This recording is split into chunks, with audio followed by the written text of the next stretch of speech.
El Señor esté con ustedes. Y con tu espíritu. Lectura del Santo Evangelio según San Mateo. Gloria a ti, Señor.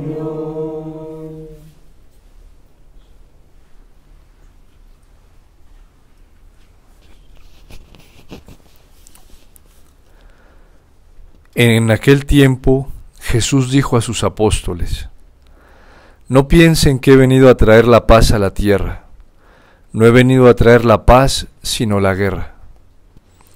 He venido a enfrentar al hijo con su padre, a la hija con su madre, a la nuera con su suegra, y los enemigos de cada uno serán los de su propia familia. El que ama a su padre o a su madre más que a mí, no es digno de mí. El que ama a su hijo o a su hija más que a mí, no es digno de mí. Y el que no toma su cruz y me sigue, no es digno de mí. El que salve su vida la perderá, y el que pierda su vida por mí la salvará. Quien lo recibe a ustedes, me recibe a mí, y quien me recibe a mí, recibe al que me ha enviado. El que recibe a un profeta por ser profeta, recibirá recompensa de profeta. El que recibe a un justo por ser justo, recibirá recompensa de justo. Quien diere, aunque no sea más que un vaso de agua fría, a uno de estos pequeños, por ser discípulo mío, yo les aseguro que no perderá su recompensa. Cuando acabó de dar instrucciones a sus 12 discípulos, Jesús partió de ahí para enseñar y predicar en otras ciudades. Palabra del Señor. Gloria a ti, Señor Jesús.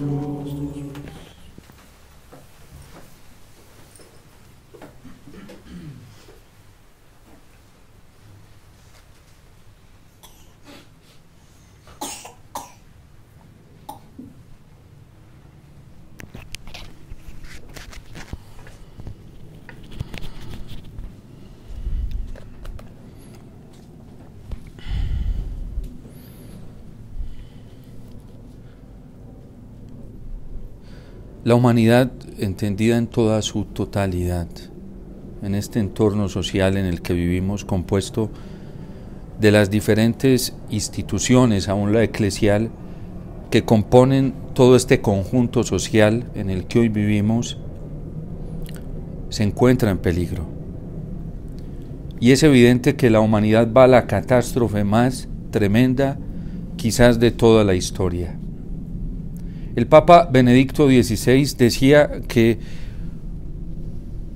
una de las grandes amenazas o peligros en los que estábamos viviendo era el rechazo que se estaba dando a Dios. Y de hecho, desde la época moderna hasta ahora nos hemos venido dando cuenta cómo ese rechazo a Dios, ese combate contra Dios, cada vez ha venido en un incremento muchísimo más grande. Dentro de la historia de la filosofía se han conocido grandes corrientes a las cuales se les llama, o más bien a sus padres o a sus impulsores se les llama maestros de la sospecha, como Freud, como Nietzsche, como Marx. Todos sus impulsos ideológicos se han metido en el criterio y en el pensamiento de las personas, y dentro de eso se ha constituido lo que se llama el rechazo total a Dios. Unas bases bien cimentadas del ateísmo, que incluso han filtrado a la misma Iglesia. Pero quizás el peligro o la amenaza más inminente para la humanidad, pues no estaba solamente allí con el rechazo a Dios. Las diferentes épocas en el ámbito del conocimiento nos dan a entender esto, y con mucha objetividad podemos darnos cuenta que en realidad así está pasando. El hombre es exaltado, Dios disminuye. Pero ahora el gran problema y la amenaza más grande y lo más peligroso para esta época actual lo ha dicho proféticamente el Papa Benedicto XVI, llega cuando el hombre se rebela contra su propia naturaleza. Cuando el hombre se rebela contra lo que es él mismo y ya se rechaza a él mismo y se destruye a él mismo. Y cuando el hombre incluso hoy se declara Dios y pide para sí el culto que se le debe a Dios. Ni siquiera la iglesia se ha salvado de esto. Ni siquiera dentro de la iglesia hoy hemos podido, ni siquiera dentro de la iglesia hoy podemos rechazar esta fuerza que se ha metido en el criterio de tantos cristianos. Hoy, en nombre de la vida fraterna, hay hermanos que reclaman para sí el culto que solamente le pertenece a Dios. Y eso sucede en los entornos de la vida comunitaria, los movimientos laicales, la vida consagrada, la misma vida jerárquica. Nos estamos constituyendo dioses y estamos reclamando el culto para sí mismos, y nosotros estamos estableciendo cuál es la verdad que se debe obedecer, cuál es la verdad que se debe aceptar, cuál es la verdad que debe orientar mi propia vida, en un rechazo total a la verdad de Dios, en un rechazo total a la verdad natural. Y por eso realidades como el homosexualismo no solamente han invadido el corazón de muchas personas en la sociedad humana, sino aún dentro de la iglesia, aún dentro de la misma vida religiosa, aún dentro de la misma institución sagrada como el matrimonio. La acción devastadora hoy de la perversión sexual tiene corrompida la vida de muchos cristianos, no de algunos, de muchos cristianos. Una rebeldía contra la propia naturaleza que pide y exige castidad, que pide y exige pureza, que pide y exige limpieza. Eso es pura rebeldía. Rebeldía del hombre contra sí mismo. Nada más grande y hermoso para el ser humano que encontrar la belleza de la pureza y encontrar la belleza de la castidad. Fíjense que en la época de los griegos, sobre todo la época de oro de los griegos, que ni siquiera eran creyentes ni cristianos, observaban la vida de pureza, y para ellos la templanza en este ámbito era algo muy grande. Y lo observaban en torno al conocimiento de la verdad y a esa búsqueda de la verdad, porque la verdad, siendo superior, merecía ciertos sacrificios e encontraban su realización allí. Pero el problema más grande hoy, por eso la humanidad está en un peligro muy grande, es que ya el hombre no le bastó rebelarse contra Dios y rechazar a Dios, sino que se rebela contra su misma naturaleza, y en estos momentos la humanidad, decía el Papa Benedicto XVI hace tan solo 2 años, está construyendo su propio credo, y quien no profese ese credo está condenado a la exclusión y a la excomunión. La arbitrariedad del hombre es terrible. Hoy estamos peor que Babel, porque ya no es constituir un poder para estar al mismo grado de Dios, sino que se está constituyendo un poder para sobrepasar a Dios. Por ejemplo, el ídolo económico hoy, el Dios económico, el Dios de la economía. La idolatría que el hombre le está dando hoy al sistema económico es devastador. Y está arriesgando los mandamientos de Dios, está apostatando de ellos con tal de mantener el sistema económico elevado. Porque ahora el sistema económico es más que Dios. Y a él hay que darle el culto. Y si hay que entregarle el culto de la propia familia, se le da el culto de la propia familia. Si hay que entregarle el culto de Dios al sistema económico, se le entrega el culto de Dios. Lo vimos aquí en Colombia, con la realidad de las elecciones. Hubo muchísimos cristianos que prefirieron serle fiel al sistema económico en un sentido idolátrico que a Dios, sabiendo que estaban rechazando mandamientos de la ley de Dios, como el no matarás, como el que nos llama a observar la castidad, la limpieza sexual, afectiva, a defender la dignidad de la persona humana, el sexto mandamiento. Pero a muchos cristianos y católicos no les importó eso. No les importó. San Juan Pablo II ya lo advertía en la encíclica Evangelium Vitae. Un cristiano que dé el sufragio, a un cristiano no le está permitido, sobre todo a un católico, dar el sufragio del voto a tendencias como estas, que promueven el aborto y la eutanasia. ¿Cómo no va a decir, cómo no se va a quejar el Señor a través del profeta Isaías? ¿Y cómo vamos a ser sordos a esa queja del Señor? Yo ya no quiero, cierro mis ojos ante tus ofrendas. Las cierro. Porque no me gustan tus sacrificios, tus holocaustos, tus celebraciones, no las quiero. Ese es el reproche de Dios a través del profeta Isaías. Y cuando el hombre se revela, vive en ese grado de orgullo, de soberbia, en el que se está imponiendo más alto que Dios, ¿cómo va a querer Dios aceptar nuestras ofrendas? Es que queremos vivir en el pecado afuera y venir a empatar aquí con la Eucaristía, por ejemplo. Venir a empatar con las celebraciones litúrgicas. El Papa Benedicto XVI fue un profeta en esto y nunca dejó de denunciar estas realidades. Hay un Via Crucis hermosísimo compuesto por él para el año 2005, siendo cardenal. Y allí trae la denuncia de todas estas cosas. Como católicos hoy pretendemos acercarnos al altar, a traer nuestra ofrenda, pero en la vida privada, pero ya no solamente en la vida privada, aún pública, estamos llevando una vida a espaldas de Dios, contraria a lo que Dios nos pide. ¿Ustedes creen que a Dios le agradan esos sacrificios de asolapamiento, de doblez? No, eso le causa dolor a su corazón. Se lo decía el Señor a Santa Margarita María de Alacoque.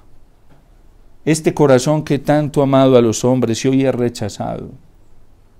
¿Por qué? Porque no queremos obedecer al Señor. Y el Salmo lo dice muy claramente. Dios salva al que cumple su voluntad. A nosotros no nos salva el ritualismo. Eso no nos salva. Y la iglesia misma va en contra del ritualismo.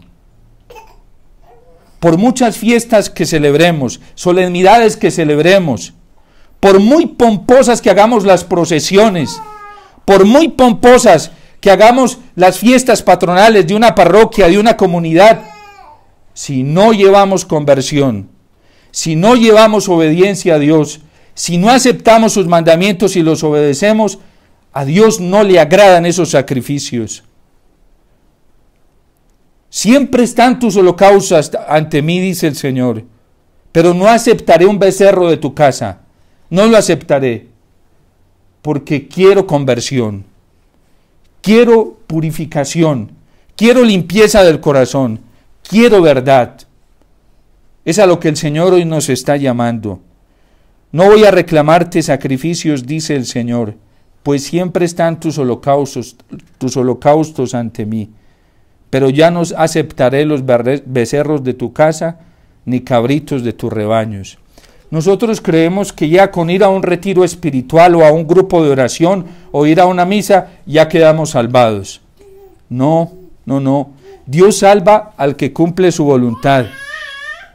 Nosotros creemos que con ir a un lugar de... Miren, por ejemplo, aquí en el Ave María se concedió el regalo de la indulgencia.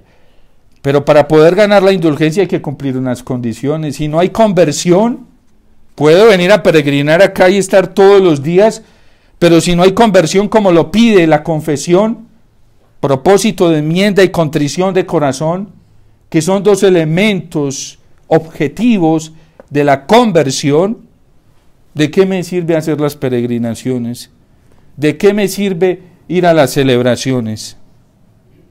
¿Por qué creen que en el rito de la Eucaristía lo primero con lo que nos encontramos después del saludo es con el acto penitencial? Porque Dios quiere conversión, Dios quiere cambio, Dios quiere verdad, Dios quiere obediencia a su palabra y a sus mandamientos. No nos andemos conformando con que, porque yo voy a misa todos los días, o porque voy a misa todos los domingos, o porque rezo tal novena, o porque iba a tantos retiros, o porque he hecho tantas prácticas. No, Dios salva al que cumple su voluntad. Y por eso el Evangelio claramente nos dice: yo no he venido a traer paz a la tierra. No piensen que he venido a traer paz a la tierra. No he venido a traer paz, sino guerra. He venido a enfrentar al hijo contra su padre, a la hija contra su madre y a la nuera contra su suegra. La verdad de Dios crea confrontación. Y cuando Dios se pone con su verdad, hay algunos que la aceptan y otros que no. A Jesús no fue simpático para todos. Es más, tanto lo resistieron que a la cruz solamente lo acompañaron unos cuantos. Eso fue Jesús. Jesús fue un signo de contradicción. Y Cristo, el verdadero Cristo, no el que nos predican por ahí, a través de fábulas y mitos, a través de discursos poéticos, a través de la demagogia que está tan de moda hoy, ¿sí? Que deforma el Evangelio, deforma la vida cristiana, deforma el auténtico anuncio del reino. Y hoy sí que está de moda eso, porque pseudomesías sí que tenemos muchísimos en este mundo, muchos falsos mesías y muchas predicaciones falsas que no tienen nada que ver con la verdad cristiana. Hoy, cuando está de moda todo esto, Cristo sigue siendo, el verdadero Cristo sigue siendo signo de contradicción y mucho más fuerte, porque esta humanidad en su gran parte está rebelada y se resiste a obedecer al Señor, a obedecer sus mandamientos. Y es una rebeldía espiritual que se ha metido en el corazón humano. Y muchos, para tranquilizar su conciencia, están creando su propio evangelio, están creando su propia doctrina y se hacen al lado de quienes profesan todo esto para poder tener tranquila su conciencia. San Pablo a Timoteo, en su segunda carta, le advierte precisamente de esto. Dice: pues vendrá un tiempo, capítulo 4 de la segunda carta a Timoteo, pues vendrá un tiempo en que no soportarán la sana doctrina. Miren, predicaciones hoy de sacerdotes, de muchos que se hacen llamar evangelizadores, fundamentada en ¿qué? En la palabra de Dios, no, fundamentada en el magisterio de la iglesia, no, y cogen el magisterio de la iglesia y lo trasquilan para defender sus posturas, que es lo más grave. Es lo más grave. El Papa Benedicto XVI denunció esto precisamente de toda esa tendencia posconciliar. De hecho, a él le preguntaban que si él era preconciliar o posconciliar. Y decía: a mí no me gustan esas tendencias. Yo soy del concilio. Yo soy del centro. Uno no es ni de derecha ni de izquierda. Un cristiano no puede ser ni de derecha ni de izquierda. El cristiano es de Cristo, está en el centro, y su centro es la cruz, y su centro es la Eucaristía, y su centro es la palabra del Señor, y su centro es la verdad que la iglesia no solamente ha predicado, sino que ha testimoniado y ha defendido durante estos 2000 años y mantiene intacta esa doctrina. Y esa es la que nosotros debemos profesar. Uno no debe ser ni de derecha ni de izquierda. Uno debe ser de Cristo. ¿Qué les pasó a muchos católicos en Colombia respecto a las elecciones? Por declararse de derecha y de izquierda y no de Jesús. Allá. Y ahí vieron las consecuencias. Al otro día, tristezas, amarguras, depresiones, guayabos existenciales, porque cuando no se hace la voluntad de Dios, no hay paz en el corazón. Cuando no se hace la voluntad de Dios, no hay alegría en el corazón. Cuando no se obedece al Señor, no existe ese consuelo divino. Porque cuando nosotros no le obedecemos al Señor,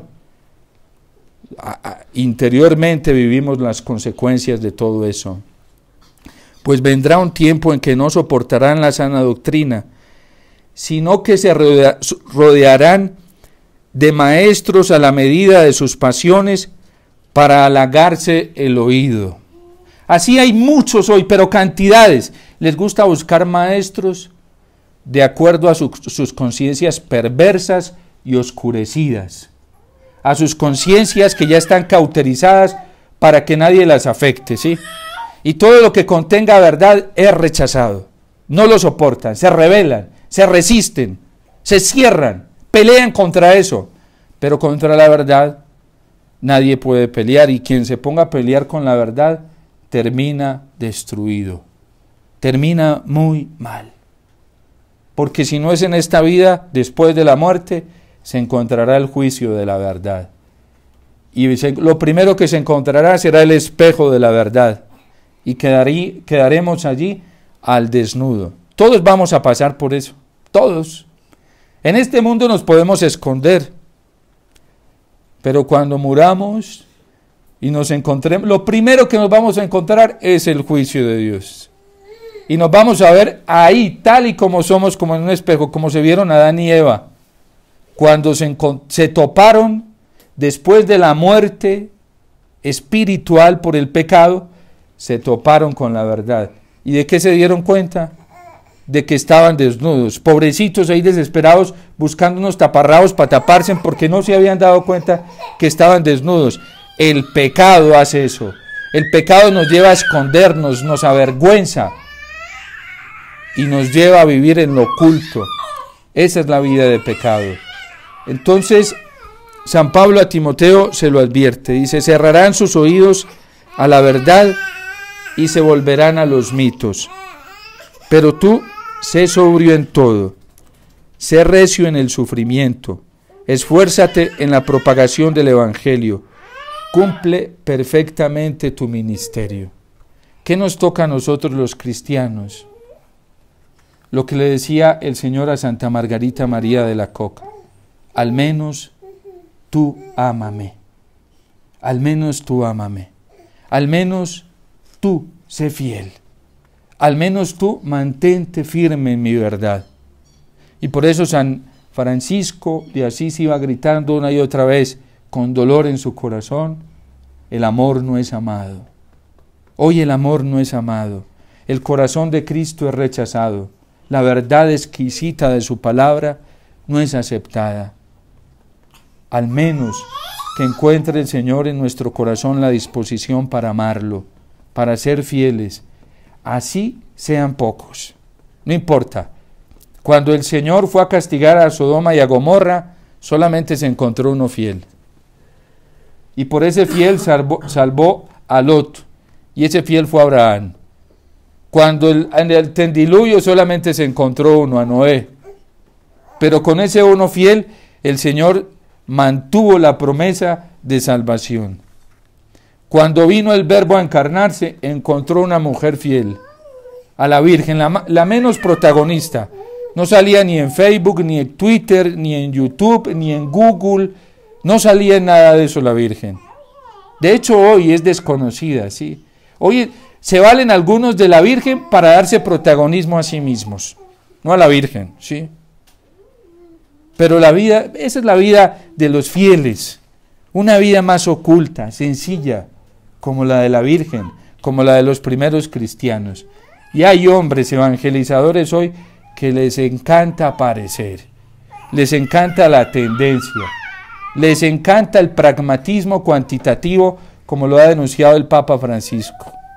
Por eso, al menos que el Señor encuentre en nuestro corazón un deseo grande de ser fieles a su palabra. Y no solamente el deseo, que cumplamos sus mandamientos y los obedezcamos con la gracia del Señor, con la ayuda de la Virgen y de San José. Dios te salve María, llena eres de gracia, el Señor es contigo, bendita tú eres entre todas las mujeres, y bendito es el fruto de tu vientre Jesús.